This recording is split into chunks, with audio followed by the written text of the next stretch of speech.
India have lost 4 wickets. When did I last say that in a session? BJP maybe? 6 months ago. Yeah. 6 months ago was the last time India that was lost. even more than 4 on a couple of occasions. But 4 and more was the last time this happened, was 6 months ago. In the one day of test match that we had, it was all of 3 wickets that fell throughout those 3 sessions in total, out of which 2 of them fell in the very first session. And once again, the maximum wickets to fall for India have been in the very first session itself.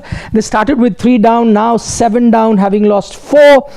Crucially losing both the centurion in Shubman Gill and Rishabh Pant. At one point it looked like maybe 600, but now that you've had a few losses in the last few deliveries, in fact the last half hour is the one that has seen a bit of mayhem. That tells you that maybe, who knows, the session that's coming up, you might just see the Indian team with the ball as well. That now seems like a real possibility, which wasn't looking like when the day started, at least till the first 1.5 hour of the way the game started. Let's start with the man of the moment. It has to be Rishabh Pant. 7 centuries. What he's done is evened it out, 90s and 100s. He was one short of the 100s, had more 90s then, but that didn't stop him from going for a 6 at 99. Third time he's gotten his 100 with a 6.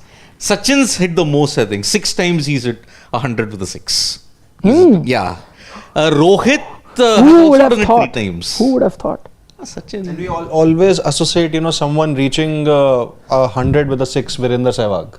And he's not even in the list here. That's the point. Exactly. Viru.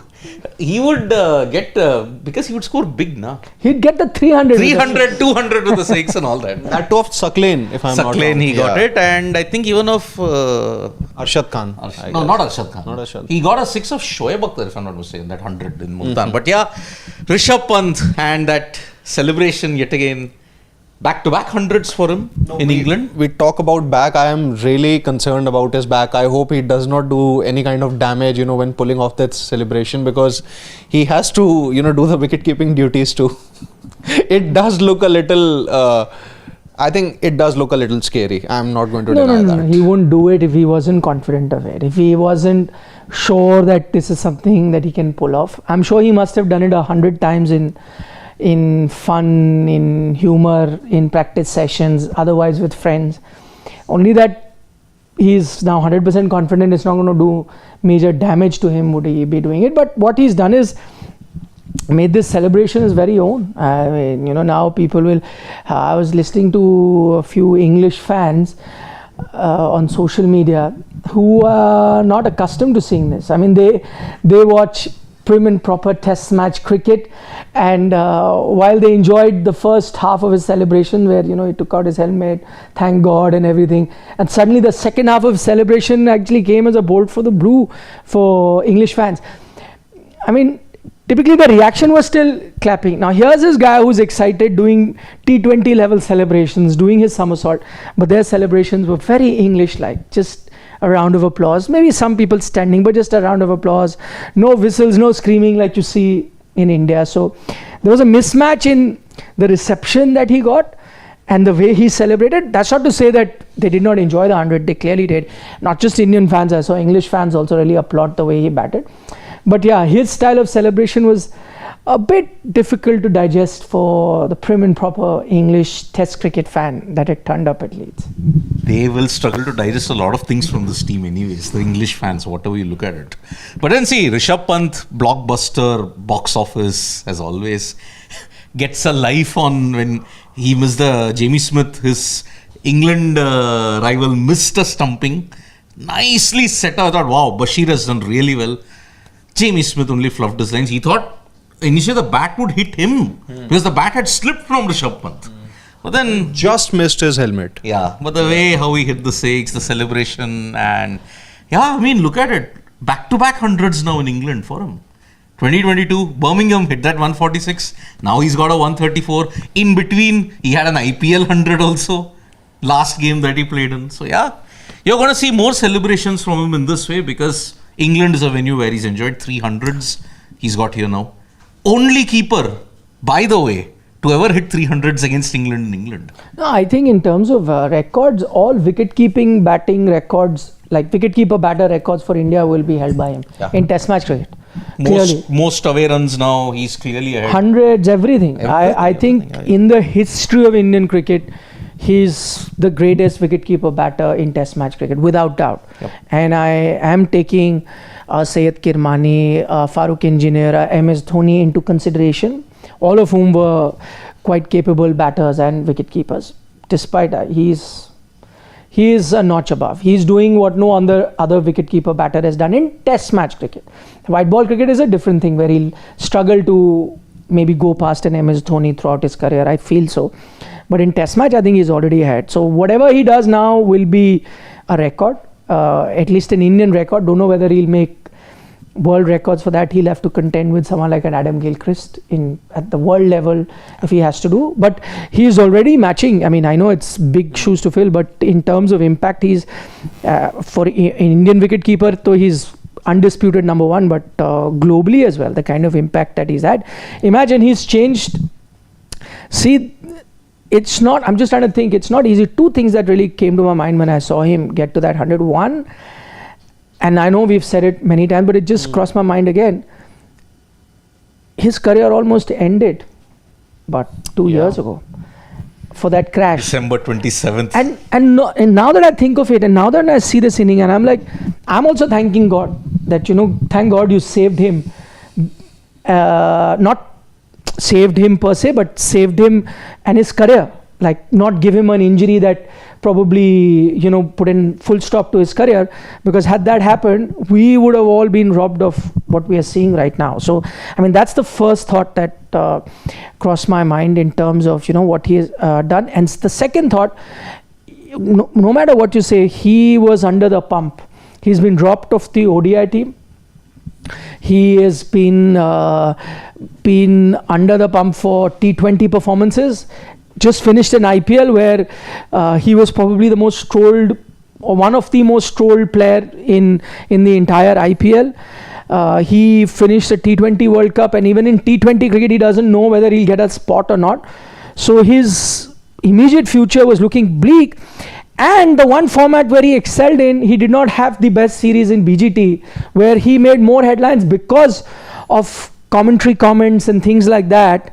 So where he found himself now, this is a very important inning in Rishabh Pant's career, and for him to have played the way he did, and I mean, the best way to sum it up in terms of how that turnaround has happened from an absolute low point in being out of ODI team, uncertain in T20 cricket, poor IPL, not a great last couple of test series.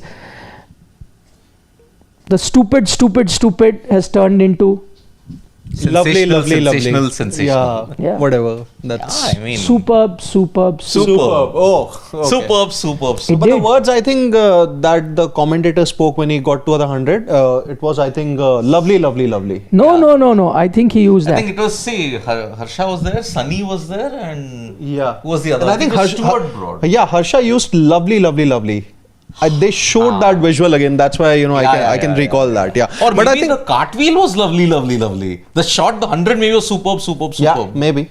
But these three words. No, it was superb. Okay. Yeah. And Mr. Gavaskar said it. Yes. So that's what I'm trying to say. From stupid to superb. Yep. That sums it up. From Melbourne to Leeds, what a turnaround. I think for Rishabh Pant, it sometimes even failed. England actually, they surprised me a lot, because you need to look at what Australia did to Rishabh Pant. One of the things that Pat Cummins and company, they had done before the BGT was, they had done their homework for Rishabh Pant, relentless with their line and lengths. And I literally say relentless. No room whatsoever for Rishabh Pant. Pitching consistently at about back of a length or the good length region. No room whatsoever on the wicket, just making him play. And he, as a result of it, he could just get 150 in the entire series. I think England haven't really learned their lesson. They probably, had some things ready for someone like a Jaiswal, KL Rahul. You had a lot of edges flying around in the first few overs or so yesterday. But for Rishabh Pant, I don't think, they've actually done their homework. And if you really needed to prepare for anyone in this Indian batting lineup, it had to be Rishabh Pant, the number one thing that England had to do, and they haven't done. And obviously, it's good news for the Indian fans that he has gotten 100, returned to form by scoring those back-to-back hundreds, one for LSG and now for India. But I think England have only themselves to blame. The one thing that valid point in that sense, if you observe that. But there are two things that really come to my mind. One, I think the bowling levels or the quality of bowling is a huge difference. So when you have Cummins, Hazelwood and Stark vis-a-vis a Tongue past his prime Vokes and Bryden Cast, I don't think it's the same thing. So even if you have plans to be able to execute them and get some rewards, I think that is the one major difference. It's the quality of bowling. And secondly, even if England had plans, and I'm sure they did, whether they executed it or not is a matter up for debate. But I think I saw a different version of Pant than the one that I saw in Australia. I'll tell you what is the difference that I've seen. See, while I know that even I put a tweet out that his box office, and that's the word that is really trending, and which he is. I think that's the first thing that came to my mind. In fact, when we were having a conversation yesterday after the day's play, and I was like, we were picking our favorite knocks, and I know it's a futile exercise to compare good knocks, and all three knocks that we had seen, whether it's Jaiswal, Gill and now Pant, all outstanding. But just for the sake of debate, we were picking up favorite knocks, and I actually picked Pant primarily because of the box office that he has. Because no matter what he does, like Jaiswal, also a very aggressive batter, can change the course of the game. Aesthetically, Gill looks outstanding. But with Pant, even if I want to get distracted and attend to something now, I can't. Like if I have to go take a shower, I can't because Pant is batting. I don't want to go. So there is something about him, and that's the reason that you want to watch him. There is uncertainty. There's that box office element, which, as I said, is greater than maybe even what a Gill or a Jaiswal offer me. As good as batters that they are too. But I think the difference that I'm noticing in a Rishabh Pant here than Australia was that I thought in Australia he was predetermined. He had thought that which is the ball that he's going to go for, and he was going for it, and that aggression was predetermined. What I'm liking this time, and I think that's the hallmark of while we'll all praise the aggressiveness of Rishabh Pant and everyone is praising that, I think the one underappreciated part of his knock here was actually his astuteness. What he was doing is, and I'm also looking at it from the point of view of a viewer, because as I said, I'm glued to the TV, and I'm sure England is going through the same emotion. He comes, bowls that delivery, he hits Stokes out for that. Now what is Stoke expecting? He is in his mood. And a Pant in BGT would have done that. Attacked him a few more, maybe 2 or 3 defense, and then attack him. And that is exactly what a Stokes was expecting, and that is exactly what a Bashir was expecting, and everyone else was expecting. But what Rishabh Pant this time did was kept the opposition confused. He did not do what the opposition expected. He did exactly the opposite. So to go back to your point, if I had a plan that, and I think they did, because I saw Stokes bowl a few cutters and slower ones, because like with Rishabh, typically now the way he started, and I'm a bowler, just think of it from a bowler's point of view. I'm like, now he's played 4 defenses. This one he's definitely going for, and I bowl a slower one. But guess what? He did a 5th defense also, and he actually went into a shell where he was. Today also, see the way he started. When you were not expecting he was in the 80s or whatever, he hit a few shots. Yeah. And you were like, now he's reached 90. Commentators, everyone is expecting now he's going to go bang bang. Did not.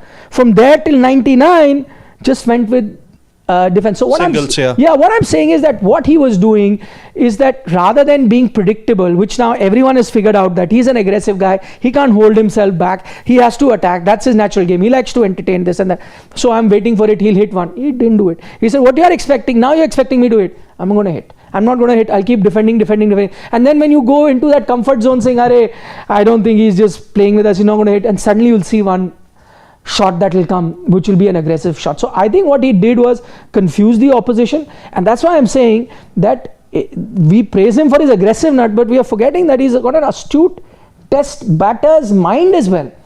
And which is why if you had plans against him, you would have found it tough, because he came up with his B game or C game or plan B or plan C. So is it fair to say that, this is Rishabh Pant 2.0 in Test cricket? I think so. I think it's not just the responsibility of vice captaincy, something that he said in the press conference that, I would like to have that vice captaincy when the team is bowling. I want to pass on the message to the bowlers, but when I step onto the field as a batter, things are going to be completely different. But I think that's where maybe that maturity is there. Initially, when you know that you had the cushion of someone like a Virat Kohli or a Rohit Sharma, you could still, just go all guns blazing from ball one. But this time around, he probably knows this thing, that he is arguably the best batter in this India Test 11. So he has to bat with maybe a little bit more maturity. Unarguably. Yeah, even I would say unarguably. I just use that term because I know that, with all the fans who are watching this and will probably watch this later, they can have different arguments, and we would love to hear from you in the comment section. But I think that's where I feel that maturity is there, and maybe it's coming with the vice captaincy tag. Maybe it's possible. Too early. No, but it is a possible. 2.0. Yeah. No. What I'm saying just a point. No, but I think his point is valid. Maybe he's changed, or at least this knock has shown that he's changed, probably because of that responsibility. Who knows? Maybe with some stalwarts around, that you're the young gun, you can be the aggressor, and maybe sometime you can get away with playing that shot, which you got stupid, or for all you know, maybe it is the stupid that did make him think that, what did we speak about? I remember going back to BGT when there was, and I also criticized him, even though I'm a fan of his batting and I love his aggression, but I criticized him because I said, fine, you just can't always hide under the garb of, I'm aggressive, this is how I play, take it or leave it. It can't happen. And I remember giving example of even the great Kapil Dev was dropped from a test match because of a bad shot. That's not to say that people didn't enjoy Kapil Dev's aggressive batting. I'm sure everyone was a fan of. But at one point the team realized that you just cannot, hide under this that, because I'm an aggressive batter, I can get away with anything. And on the other hand, someone who's not, let's say for example, if Sai Sudarshan is not an aggressive batter, he gets panned for playing a bad stroke, but an aggressive batter, so there should be that fairness. I think maybe he realized, who knows, the meeting that he and Mr. Gavaskar had for an ad shoot after that, they sat, discussed, he asked, why did you say, that's how I play? He said, no, I may have said it because I like your aggression, I like the way you bat, but you got to mix it, find a balance. When it needs, the bowling needs to be respected, do it. Who knows? I don't know whether it's, or like he said, maybe it is the responsibility of being the vice captain, or it is probably the situation that I mentioned he finds himself in, where there is an uncertain future surrounding two other formats, and he's like, this is my go-to format, my bread and butter. If I do not step up here, the selection committee is pretty strong. They've asked two of the stalwarts to move out. I won't be spared either. So let me say, who knows, whatever it is. Yeah, whatever absolutely. it is. I mean, it's just, I think, look, what went wrong in the BGT and what worked for Rishabh Pant. You're talking about the maturity.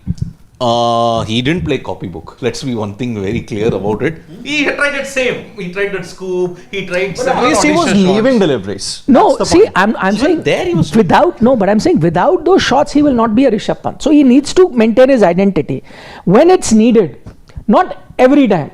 Not like, okay, no matter the, so that's what I think, if you remember Mr. Gavaskar also at that moment said, it's, everyone enjoys that, but sometimes you have to respect the situation, the conditions, the bowler, or the kind of delivery, and when you get your chances, take, and that's what I said, he's done that minor tweak, he's retained his identity, and I agree that he should not let go of that identity. If he stops playing those paddle sweeps and those shots, then he is not Rishabh Pant, there's no fun, he should do it. See, here he's been aided by two things. One, it's a placid wicket. It's unlike any of the BGT wickets that he found. But then, on a placid wicket, you can very well give away your wicket, get carried away, try to play too aggressive, you can get out. He did. Credit where credit is due. Of course. The bowling attack also. Sure. Look at the bowling attack. Sure. See, today, Rishabh Pant, whatever, throughout the innings, he kept you on the edge of your seats. Because he tried some shot, what's going to happen? Is this going to land? What's going to happen? He missed certain things. Okay, but see, that is what Rishabh Pant, we have come to accept that full package with. But today, credit is due on your point that, okay, maybe it's the maturity, Rishabh Pant 2.0. with this style of play, there can never be that much of a maturity factor that comes No, in. but I think that He I was did. more calculating today than Yes, what it that's was. what I'm saying. So that's what you maturity. want. Then that's No, maturity. that was there even there also. No, yeah. It least was. the- It at was. least the point South was- Africa, Cape Town. No. He would. Third test. See, Okay. he would throw caution to the wind and he would bat just like that. Maybe the Rishabh Pant 1.0 version in Test cricket, which we also enjoyed and which was as impactful as any wicketkeeper batter for India, was the one who would have gotten out on 90. He would have said, now Bashir is on, boy, I'm murdering you. I'm going. This time was careful enough. When he saw, in fact, at 6:30 it said 99. That was a very low risk shot. He saw the entire field was empty. They've kept it open, and that's why even when he was not in control with a one hand thing, he knew that even if I miss it, there's nobody there. I'm not going to get out. I think, and again, I agree with you that it's too early to say 2.0, and you'll have to see many more innings, maybe the entire series to actually pass that. But I'm saying, if this is the version of Rishabh Pant that we can see more often, then I think he is as close as to the perfect test batter as you can think of. The only thing missing with him was being a bit judicious in his shot making. He had everything else in the previous version. If he can get this on a consistent basis, where he keeps the opposition getting, there is no fixed template to him. So as an opposition team, I don't know what he's going to do today. The earlier version had a fixed template that few dot balls, now he cannot be quiet, he will go for one. Now this time what he showed you that no, he can go through phases with just being quiet and then suddenly explode and have a quick phase of quick runs, and you think, okay, now he's getting into that groove, he started seeing the ball, now he'll continue. No, suddenly you go back to gear 4-5 where he's keeping you guessing. At least as a viewer, my previous experiences with him was there was to be a trend. Now he's gotten into this. Now I know the tempo will remain there. But this time he kept surprising me. I was just now he was like enjoying 2 sixes he's hit in 2 overs. Now it's on, and then he's gone a phase of 10 overs with just taking no risk, happy to play defense. And you're like, "Arey, what is he doing?" And then suddenly he'll find a space. So he kept me guessing as a viewer. I could not understand, which Rishabh Pant was. I think what I feel is that, and what I get a sense of after watching his innings is that earlier it was all reliant on Virat Kohli and Rohit Sharma to make sure that they play those tough innings, score those hundreds. But now in case of Rishabh Pant, despite being India's one of the best batters in the last 5-6 years in Test cricket, and now I think he would be. And now what I at least feel is that he is the best in this case. I think he knows that you don't really have the cushion of Kohli and Rohit. All eyes are going to be on you. You have to do the role of what both Rohit and Kohli do, something that is going to be the case with Shubman Gill now also. They would be the 2 premier batters of this Indian Test side. And when that particular thing runs at the back of your mind, I think that maturity automatically comes in. That usually happens with a lot of people, even in case of, I would talk about, those Indian households also, when that, your father is retiring or something like that, that maturity, comes in you. So maybe, maybe, some kind of an example. Maybe the boy becomes a man is what that's happens. the point. Okay, we'll have enough time in a post-match to dwell on every inning, but we have 10 minutes before the inning starts. So let's dwell on that one fact, the fact where the match is. You've lost quick 3 wickets. You've now lost 7 in all. There is a possibility that you could be, in the next half hour or 1 hour, come out to bowl as well. Who knows, you could even go through this session without losing a wicket, but I'm saying that possibility is there. The question is now where the match starts and the bit of the breather that the English bowlers have got, or a ray of hope that they've got. Has India allowed England a foot in the door in this test match, where it stands right now? Looking at the condition and looking at the nature of the wicket now, some deliveries, you're getting some assistance now. Yes, ideally you should, if you don't cross 500, then I think there is a slight toehold that England have got, slight. Because looking at the way how Gill, look at it, 430 for 3, you very well could have repeated Leeds 2002. Yeah, 600 minimum. 600, because the highest score, India have got their highest score. 628. 664 at Oval, 628 here. But now you've lost 4 wickets for 24 runs. It's kind of given England a toehold. If you don't cross 500, then England has a slight opening in there. But then what is encouraging me further is that the amount of movement, because it's cloudy. Yeah, that is the reason why I'm saying, okay, it's given the likes of Bumrah, Siraj, Prasidh, Shardul. They can also trouble the England batters a lot more, and they're not that equipped to combat them. So it's not going to be easy. Now I think slowly but surely it won't be a feather bed anymore. I think this session it showed this wicket isn't a feather bed. It will get slightly difficult. I think India probably have done enough. Probably. So no foot in the door for England in this. Nothing for India to worry about. No, nothing to worry about. 500, close to 500 with the bowling attack that you've got, you should be very confident. Okay. I think on the contrary, I feel you have allowed England to make their way back into the game. Because, see, you have probably, I would say, you've probably missed the chance to bat England out of this test. Because when you were 430 out for 3, if you would have probably, let's say if India would have scored around 650 or 700, then you would have said that, you've probably batted England out of the contest.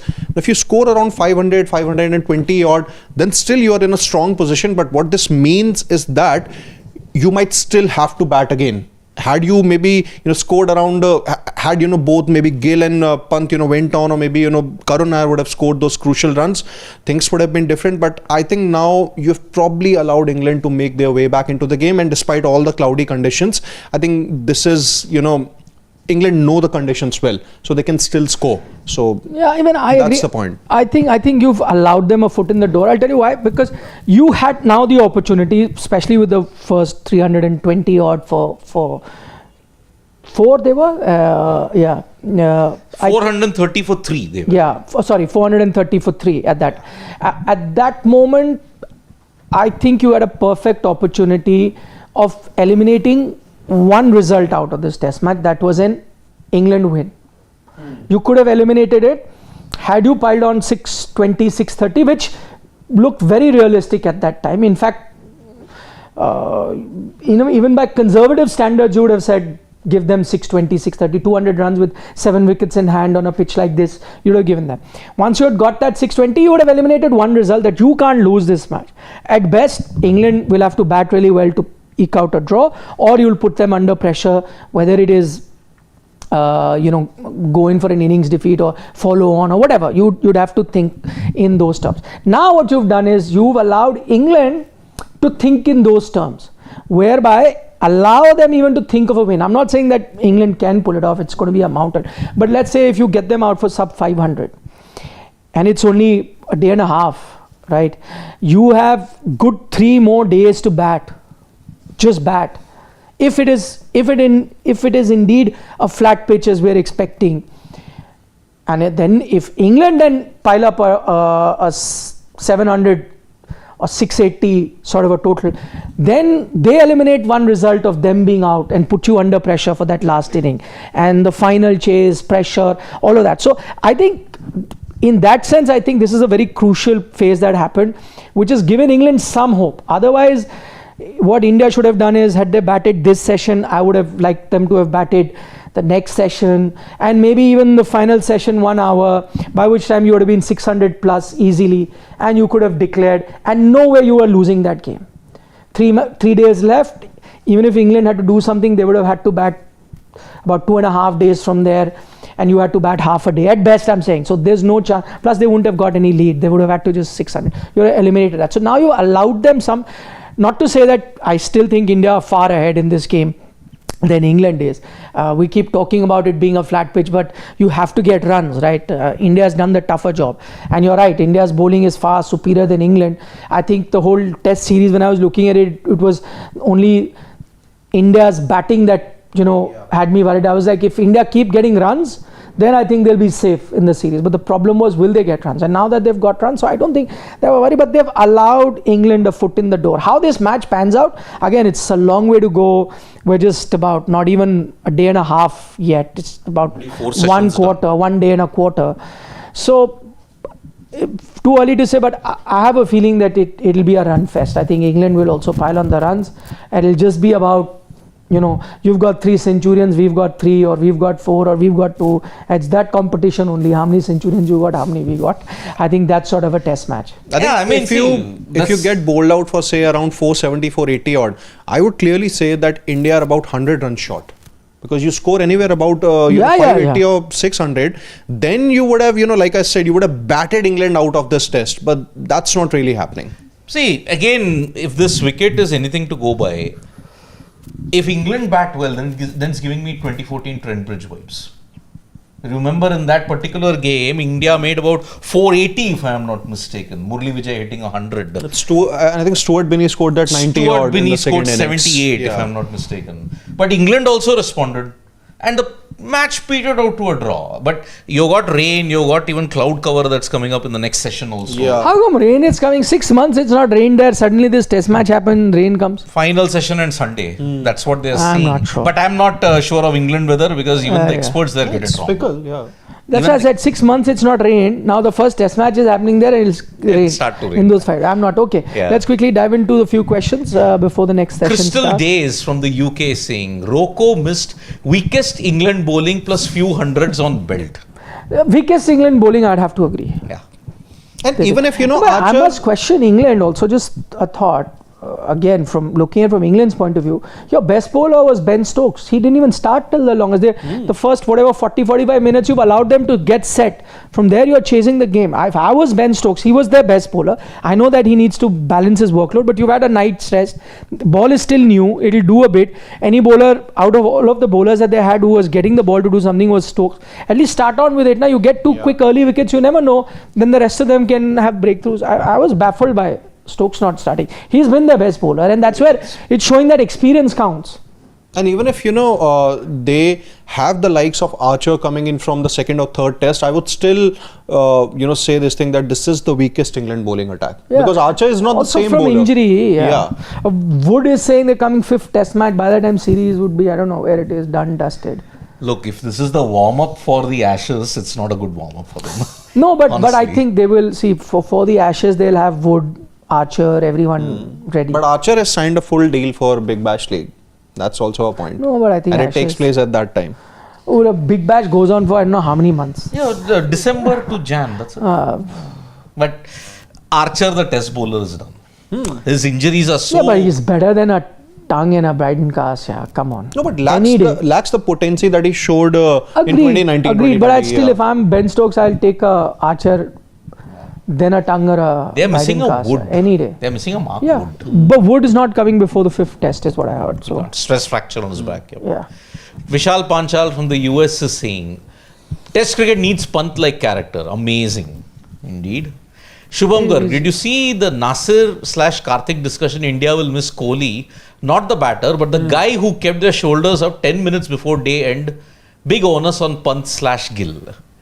I saw that thing that yes, Kohli, what he did for Test cricket is awesome and all of that. But Ashwin doesn't agree with that. Did you hear? I also don't agree. Whatever he's done for Test cricket, I mean, it's just analysts pandering up to the Indian marketplace.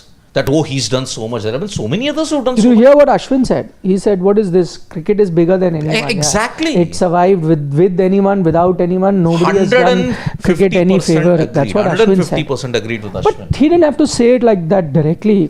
Vino Mankad, we've had Sunil Gavaskar, Ajit Wadekar, Chandra, we've had Kapil Dev. They were not all spring chickens. They laid the foundation. Kohli is just one small episode in the history of Indian Test cricket. He's not an epoch maker by any stretch. This is just, as I'm still telling you, this is where your social media era. You talk about not being an epoch maker.